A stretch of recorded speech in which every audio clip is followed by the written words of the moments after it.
Hello दोस्तों, आपका डर कैफे में स्वागत है।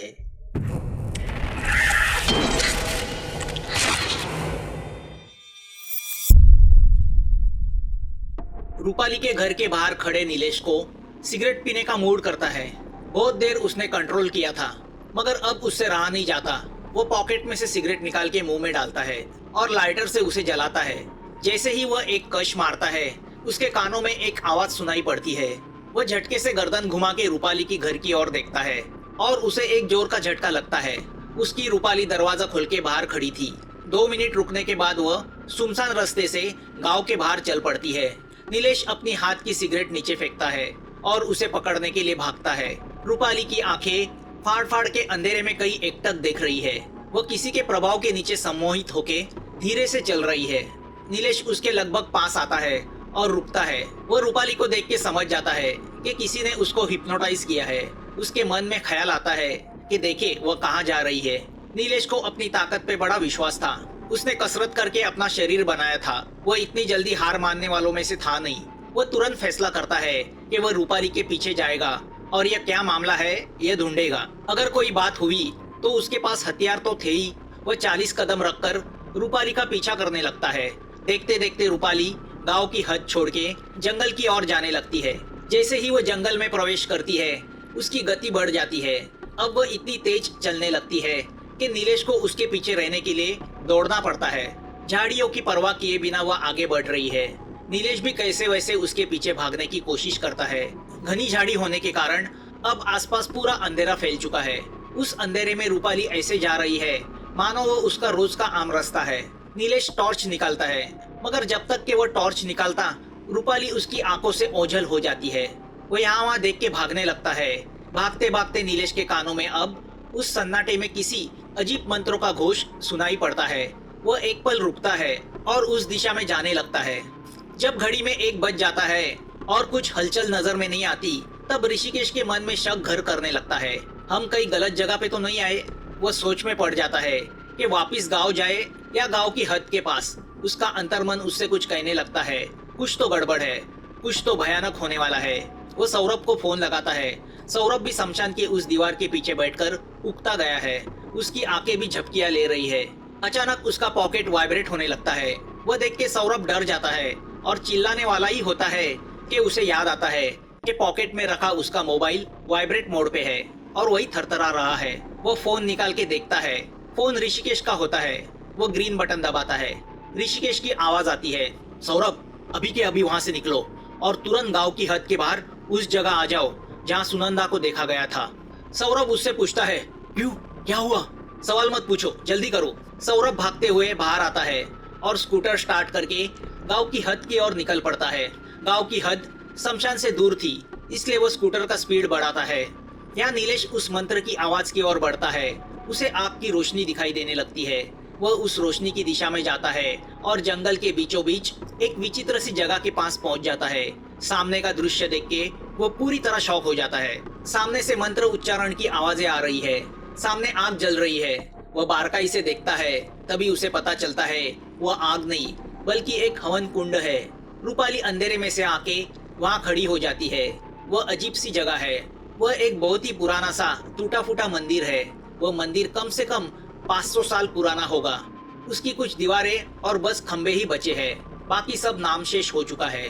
नीलेश आंखें फाड़ के सामने का दृश्य देखने लगता है।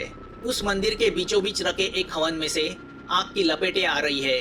आसपास होम हवन का सामान पड़ा है। उस हवन के सामने एक 25 साल का लड़का आंखें बंद करके बैठा हुआ है। वह किसी अजीब से और कानों को भयानक लगने वाले मंत्रों का उच्चारण कर रहा है। बीच बीच में वह लड़का अग्नि में कुछ डाल रहा है, जिससे अग्नि और प्रज्वलित होके उठता है, जिस वजह से आग की लपेटें ऊपर तक जा रही है। हवन कुंड के पीछे किसी देवी की टूटी फूटी मूर्ति है। वह मूर्ति काले पत्थर से बनाई गई है। वह भयानक मूर्ति आग की लपेटों की वजह से और भयानक लग रही है। रूपाली उस टूटी फूटी सीढ़ियों के पास आके रुकती है। नीलेश एक झाड़ के पीछे छुपकर वह नजारा देखने लगता है। उसके दिल में तूफान उठा हुआ है। वह देख रहा है उसकी रूपाली बहुत बड़े संकट में है, मगर वह यह भी जानना चाहता था आखिर ये मामला क्या है। तो वह थोड़ा इंतजार करने का सोचता है। उस लड़के को देख के नीलेश याद करने की कोशिश करता है कि उसने उसे कहाँ देखा था। उस लड़के ने लाल कलर की सिल्क की धोती पहनी हुई है। वह लड़का मंत्र पढ़ने में व्यस्त है। अब रूपाली सीढ़ियाँ चढ़कर उस हवन कुंड के पास आके रुकती है। वह लड़का उस पर ध्यान नहीं देता। थोड़ी ही देर में वह लड़का मंत्र बोलते बोलते उठता है और पास ही पड़ा काला कपड़ा उठाकर उस मूर्ति के ऊपर डालता है और उस मूर्ति को पूरी तरह ढक देता है। फिर वह पास ही पड़ी एक थैली से एक सफेद रुमाल जैसी कोई चीज निकालता है जिस पर लाल धब्बे के निशान है। वह लड़का मंत्र पढ़ते पढ़ते उस रुमाल को उस हवन कुंड में डालता है। जैसे ही वह रुमाल हवन कुंड में जाता है, आग की एक बड़ी लपेटे उठती है और उसमें से एक भयानक सी आकृति बाहर आती है। वह आकृति किसी भूत और पिशाच से भी भयानक है, एक राक्षस की तरह। अब आसपास की सभी जगह से भयानक आवाजें आने लगती है, मानो जंगल के सभी भूत पिशाच चित्कार के उस राक्षस का स्वागत कर रहे हैं। उस राक्षस का चेहरा नीला हरा पीला है, आंखें अंगारों की तरह लाल है, उसके सर पे 2 छोटे सींग है, उसके दांत किसी जानवर से बड़े और नुकीले कांटे की तरह है, उसके मुंह पे खून लगा हुआ है। उस राक्षस की ऊंचाई कम से कम 9 फुट की होगी। वह किसी नरक के दैत्य राक्षस की तरह लग रहा है। वह राक्षस विशाल महाकाय था। जितना वह ऊंचा था उतना ही वह चौड़ा भी था। वह आग में खड़ा था, मगर आग की लपेटें उसका कुछ बिगाड़ नहीं पा रही थी। उस राक्षस के एक हाथ में लड़के ने आग में डाला हुआ रुमाल है जो अब जल रहा है। रूपाली को देख के वह राक्षस दहाड़ता है। नीलेश वह सब देख के पसीने में लथपथ हो जाता है। वह राक्षस हवन कुंड में से बाहर आता है और उस रुमाल को सूंघता है। फिर रूपाली के पास आकर उसके बदन को सूंघने लगता है। जैसे ही वो रूपाली को सूंघता है, वो खुशी से चित्कारता है। चित्कारते हुए वो रुमाल को हवा में उछालता है। वो रुमाल उड़ के ठीक नीलेश के पास आके गिरता है। नीलेश वो रुमाल उठाता है और गौर से देखता है तो उसे पता चलता है वो रुमाल नहीं बल्कि एक सैनिटरी नैपकिन है। नीलेश को याद आता है 4 दिन पहले रूपाली को पीरियड्स आए थे। वह देख के नीलेश के पैरों तले जमीन खिसक जाती है। नीलेश झटके से जेब में से मोबाइल निकाल के वह नजारा शूट करने लगता है। तभी बैठा हुआ वह लड़का उठता है और राक्षस को प्रणाम करता है।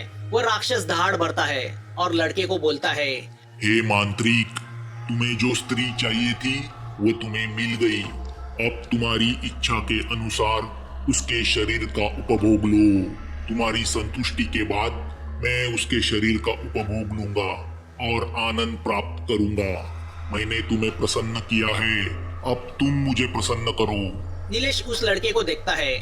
उस लड़के के चेहरे पे एक तेज है, मगर वो 25 साल का लड़का किसी मांत्रिक की तरह तो बिल्कुल नहीं लग रहा था। वह कॉलेज में पढ़ने वाला अच्छे ऊंचे खानदान का कोई सीधा साधा लड़का लग रहा था।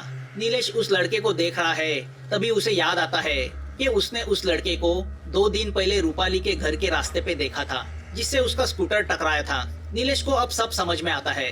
वो बस मौके की तलाश में है। वह लड़का फिर से उस राक्षस को प्रणाम करता है और रूपाली की ओर बढ़ता है। वह एकटक रूपाली को देखता है और उसके चेहरे पे कामुक भाव आते हैं। वह राक्षस फिर से दहाड़ता है। अब आसपास भूत पिशाच आत्माएं जमा होने लगती है, मगर उस लड़के के चेहरे पे किसी भी चीज का डर नहीं, मानो उसने अपने मंत्र की ताकत से उन सभी पे नियंत्रण पा लिया हो। वह लड़का नजरों से उस राक्षस को इशारा करता है जो एक हुक्म की तरह था। वह भयानक राक्षस अपना हाथ रूपाली के बदन पे घुमाता है। जैसे ही वह हाथ घुमाता है, एक बिजली सी कड़कती है और रूपाली के बदन से एक चुड़ैल बाहर आती है। वह बाहर आते ही रूपाली का शरीर थरथराता है। वह चुड़ैल बाहर आके उस राक्षस के पैरों तले गिर जाती है और गंदी सी आवाजें निकालने लगती है। वह राक्षस उस चुड़ैल के बाल पकड़ के उसे पीछे फेंकता है। वह चुड़ैल पालतू कुत्ते की तरह एक कोने में बैठ जाती है। अब रूपाली धीरे धीरे होश में आने लगती है। जब वह अपने पूरे होशो हवास में आती है तो सामने का दृश्य देखकर जोरों से चीखती है। वहाँ झाड़ियों में छिप के देख रहे नीलेश का खून अब खौलने लगता है। रूपाली को चीखते देखकर वह लड़का नीचे झुककर एक विभूति निकालता है और रूपाली के मुंह में ठूसता है।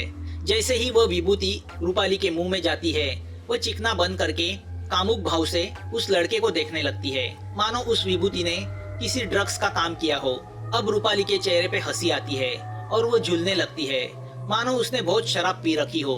अब नशे में चूर रूपाली एक एक करके अपने कपड़े उतारने लगती है। वह लड़का भी अपने कपड़े उतारता है। रूपाली के बदन से सभी कपड़े उतरते हैं। अब वह पूरी तरह नग्न होकर वहाँ खड़ी हो जाती है। हवन कुंड के अग्नि के प्रकाश में उसका गोरा बदन चमक रहा है। उसका जवानी से भरा शरीर देखकर वह लड़का कामोत्तेजक हो जाता है। वह रूपाली के बदन से हाथ घुमाने लगता है। उस लड़के की वह हरकत देखकर नीलेश गुस्से से पागल हो जाता है। वह अपना मोबाइल बंद करके जेब में रखता है और भाग के उस लड़के के ऊपर कूदता है। वह लड़का नीचे गिरता है। नीलेश पूरी ताकत से उस लड़के के मुंह पे एक मुक्का मारता है। लड़के का मुंह फट जाता है।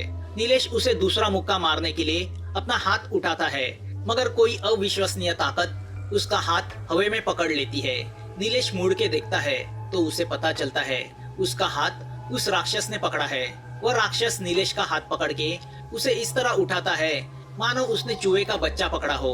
वह राक्षस नीलेश को कोने में पड़ी चुड़ैल के पास फेंकता है। वह चुड़ैल अपने मालिक की आज्ञा को समझ के नीलेश को पकड़ती है और नीलेश की गर्दन दबाने लगती है। नीलेश उसके चुंगल से छूटने की काफी कोशिश करता है, मगर वह नाकामयाब रह जाता है। वह अमानवीय ताकत वाली चुड़ैल नीलेश के गर्दन को एक गाजर की तरह तोड़ देती है और जमीन पे फेंक देती है। बेचारा नीलेश जमीन पे अपनी आंखें बंद करते करते आखिरी दफा बेबस रूपाली को देखता है और अपने प्राण छोड़ देता है। जैसे ही वह मरता है, जंगल में से कुछ पिशाच आते हैं और उसके शरीर को खींचते हुए जंगल के बाहर लेके जाते हैं। वह लड़का शांति से उठता है और अपने मुंह से खून पोंछता है। फिर वह रूपाली को देखता है। रूपाली उसके आंखों का इशारा समझ जाती है।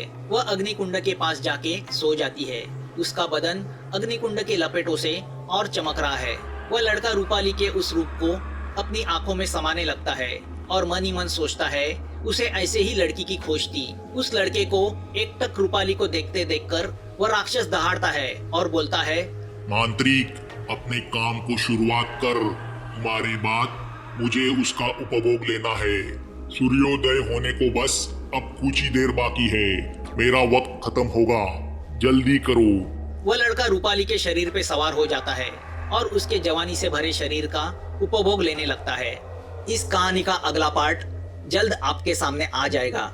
अगर आपको यह कहानी अच्छी लगी हो तो प्लीज इस चैनल को सब्सक्राइब कीजिए। आपके कमेंट्स का हमें इंतजार रहेगा और नोटिफिकेशन के लिए बेल आइकन दबाना मत भूलना। जल्द मिलेंगे एक नए डर के साथ। Thanks for watching.